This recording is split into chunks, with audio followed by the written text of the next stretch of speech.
Hello दोस्तों, स्वागत है आपका सीने डिकोडेड में। आज हम एक हिस्टोरिकल वॉर मूवी का रीकैप करने जा रहे हैं। तो ज्यादा देरी ना करते हुए चलिए शुरू करते हैं आज की कहानी।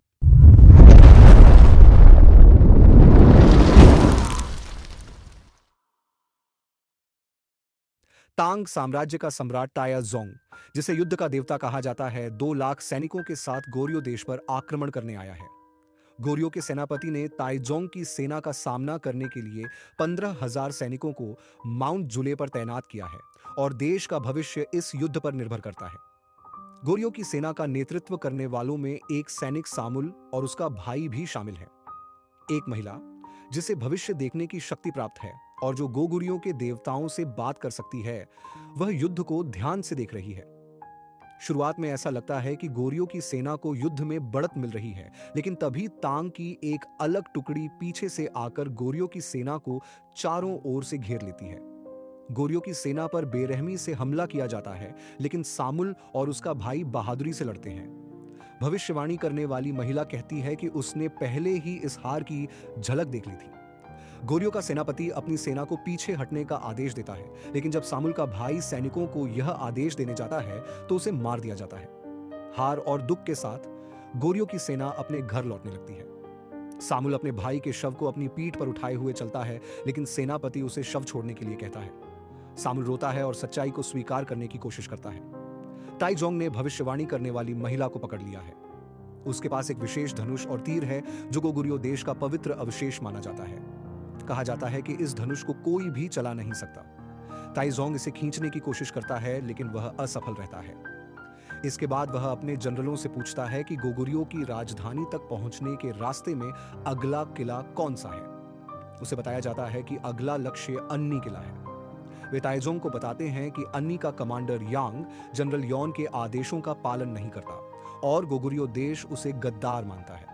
इसलिए अन्नी पर विजय प्राप्त करना आसान होगा, क्योंकि यांग को राजधानी से कोई समर्थन नहीं मिलेगा। इसी बीच योन सामुल को अन्नी भेजने और यांग को मारने का आदेश देता है, क्योंकि यांग और उसकी सेना ने माउंट जुले की लड़ाई में योन का साथ नहीं दिया, जिससे शायद पूरा युद्ध हार गए।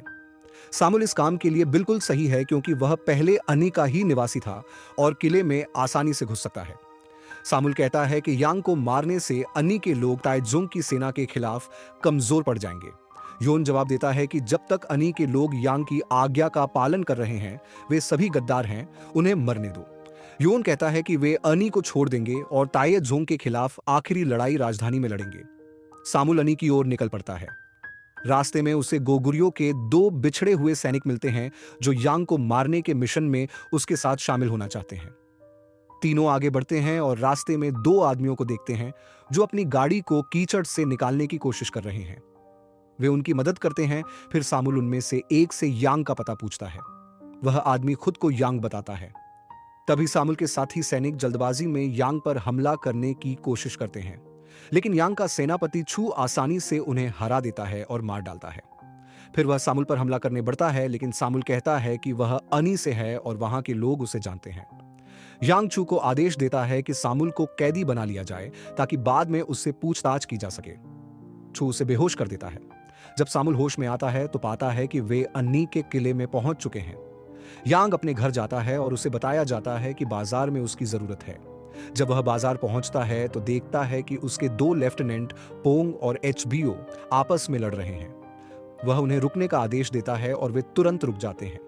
यह साफ है कि यांग को सभी बहुत सम्मान देते हैं। इसके बाद यांग सामुल से पूछताछ करता है और तुरंत समझ जाता है कि वह एक जासूस हो सकता है जिसे उसे मारने के लिए भेजा गया है।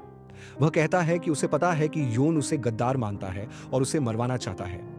सामुल कहता है कि ताइजोंग की सेना ने उसे अन्नी तक खदेड़ दिया और अब वह उनके साथ लड़ना चाहता है। यांग उसे कुछ देर देखता है, फिर उसे अपने सेनापतियों से मिलवाता है और कहता है कि अगर उसे उनके साथ लड़ना है तो उसे युद्ध में कमांडर का झंडा लेकर जाना होगा, जिससे सेना को हर समय कमांडर की स्थिति का पता चलता रहेगा।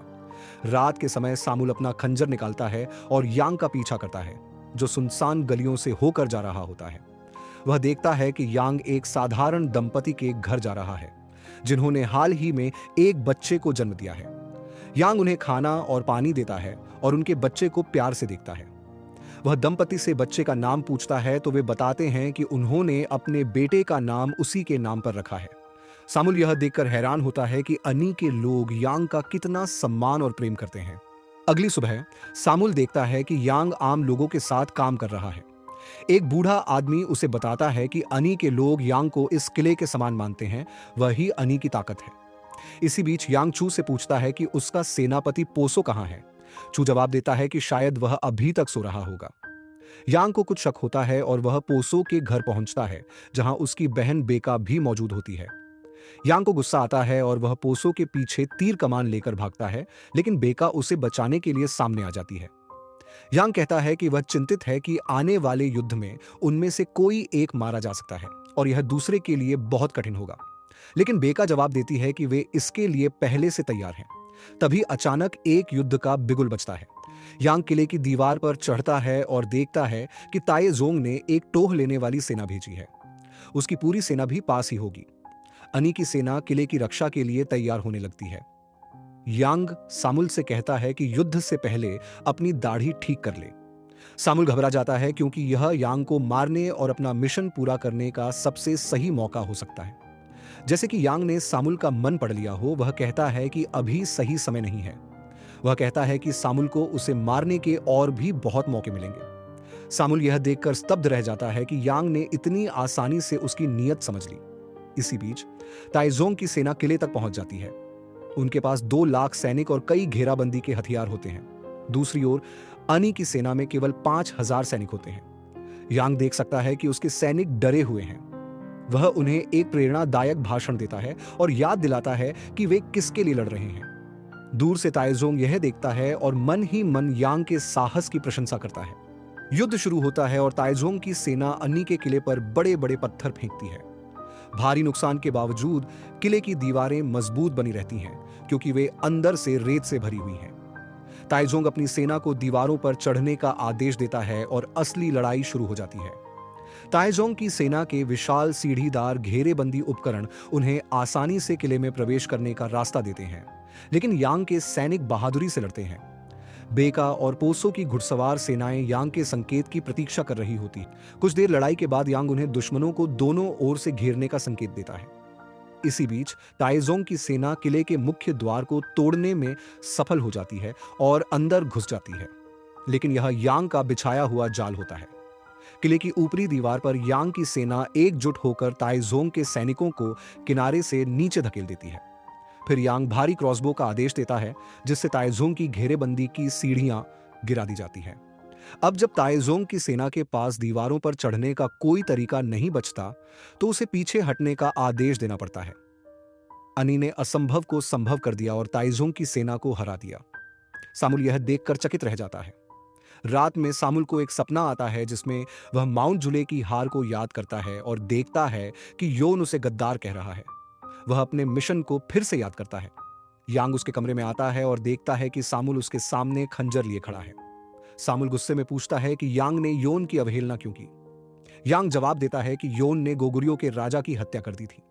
सामुल कहता है कि यह जरूरी था क्योंकि राजा ताइजोंग के कैदियों को रिहा कर रहा था। वह ताइजोंग के प्रभाव में था। यांग तर्क देता है कि राजा की हत्या ही इस युद्ध की असली वजह बनी, एक ऐसा युद्ध जिसे टाला जा सकता था। सामुल कहता है कि जो भी हुआ, युद्ध तो हो ही चुका है और यांग ने माउंट जुले की लड़ाई में मदद नहीं भेजी, जिससे हजारों गोगुर्यो सैनिक मारे गए। यांग जवाब देता है कि खुले मैदान में तायाजोंग से लड़ना आत्महत्या थी और अगर उसने अपनी सेना भेजी होती तो वे भी मर जाते। सामुल उसे कायर कहता है और आदेश देता है कि वह योन के साथ शामिल हो। यांग कहता है कि उसका कर्तव्य अन्नी की रक्षा करना है। तभी दूर से युद्ध का बिगुल बजता है। ताइजोंग की सेना फिर से लौट आई है, लेकिन इस बार वे विशाल घेरेबंदी टावरों के साथ आए हैं। चू यांग को यह बताने आता है और देखता है कि सामुल ने यांग के गले पर खंजर रखा हुआ है। वह सामुल को मारने के लिए आगे बढ़ता है, लेकिन यांग उसे रोक देता है और कहता है कि पहले ताइजोंग से निपटना जरूरी है।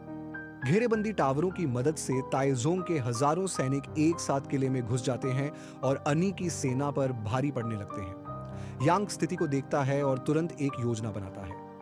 वह अपने सैनिकों को तेल के थैले फेंकने का आदेश देता है और उन्हें जलते तीरों से आग लगा देता है, जिससे घेरेबंदी के टावर जलने लगते हैं। वह एक एक कर सभी टावरों को जलाने लगता है, जबकि साथ ही साथ ताएझोंग के सैनिकों से भी लड़ रहा होता है। आखिरी टावर को जलाने के बाद उसे अचानक कंधे पर भाला लग जाता है कि ताइजोंग का एक सेनापति उसे मारने के लिए बढ़ रहा है। आखिरी क्षण में सामुल आगे बढ़ता है और सेनापति के दिल में खंजर घोंप देता है। यांग बेहोश हो जाता है। यांग 4 दिन बाद जागता है और सामुल को उसे बचाने के लिए धन्यवाद देता है। ताएजोंग गुस्से से भर जाता है कि इतनी छोटी सेना और किला बार बार उसे हरा रही है। वह एक नई योजना बनाता है। क्लैरवॉयंट अनी में पवित्र धनुष और बाण के साथ आती है और यांग को बताती है कि ताइजोंग ने उसे यह संदेश देने के लिए भेजा है कि उसके पास आत्मसमर्पण करने का आखिरी मौका है। इसके बाद ताइजोंग अपनी अंतिम चाल चलेगा। वह बताती है कि ताइजोंग एक विशाल मिट्टी का टीला बनाएगा जो अनी की दीवारों से ऊंचा होगा। इस बार वे टीले को गिराकर उसके हमले को रोक नहीं पाएंगे। अगले ही दिन मिट्टी का टीला बनाने का काम शुरू हो जाता है। क्लैरवॉयंट कहती है कि उसने अनी के पतन को देख लिया है और यांग को आत्मसमर्पण कर देना चाहिए, लेकिन यांग मना कर देता है। कई महीने बीत जाते हैं और मिट्टी का टीला उम्मीद से कहीं तेजी से बनता जा रहा है। सामुल कहता है कि उन्हें राजधानी से मदद मांगनी चाहिए, लेकिन यांग कहता है कि योन कभी उसकी मदद नहीं करेगा। पोसो ताएजोंग की हत्या की योजना बनाता है ताकि टीला पूरा होने से पहले ही युद्ध खत्म हो जाए। बेका इस बात से नाराज होती है कि यांग पोसो को आत्मघाती मिशन पर जाने दे रहा है, लेकिन यांग कहता है कि उनके पास कोई और विकल्प नहीं है। बेका पोसो से मिलने जाती है और पोसो उससे वादा करता है कि वह जरूर वापस आएगा। पोसो और उसके आदमी ताइजोंग को मारने के लिए निकलते हैं, लेकिन जल्द ही उन्हें एहसास होता है कि वे सीधे जाल में फंस गए हैं। इसका मतलब है कि अन्नी में कोई गद्दार था जिसने ताइजोंग को हत्या के प्रयास के बारे में पहले ही बता दिया था। कुछ समय बाद बुरी तरह घायल पोसो अनी लौटता है और मरने से पहले यांग को बताता है कि किले में कोई जासूस है। तभी क्लैरवॉयंट अपना अपराध स्वीकार कर लेती है। वह कहती है कि उसने भविष्य देख लिया है और अनी की सेना ताइजोंग को हरा नहीं सकती। अगर वे जिंदा रहना चाहते हैं तो उन्हें सम्राट ताइजोंग के सामने झुक जाना चाहिए। वह यांग से लड़ाई छोड़ने की भीख मांगती है, लेकिन गुस्से में सामुल उसका गला काट देता है और कहता है कि अनी कभी नहीं गिरेगा। अपने प्रेमी की मौत से क्रोधित होकर बेका अकेले ही ताएजोंग के शिविर की ओर निकल पड़ती है ताकि उसे मार सके। वह ताएजोंग पर एक तीर छोड़ने में कामयाब हो जाती है, लेकिन वह केवल उसकी गाल पर एक घाव करता है। इसके बाद ताएजोंग के सैनिक बेका को बेरहमी से मार देते हैं। पोसो और बेका के दफन होने के बाद सामुल खुद राजधानी जाने का फैसला करता है ताकि जनरल योन से मदद मांग सके।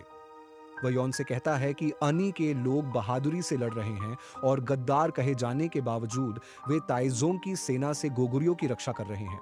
उन्हें तुरंत मदद की जरूरत है।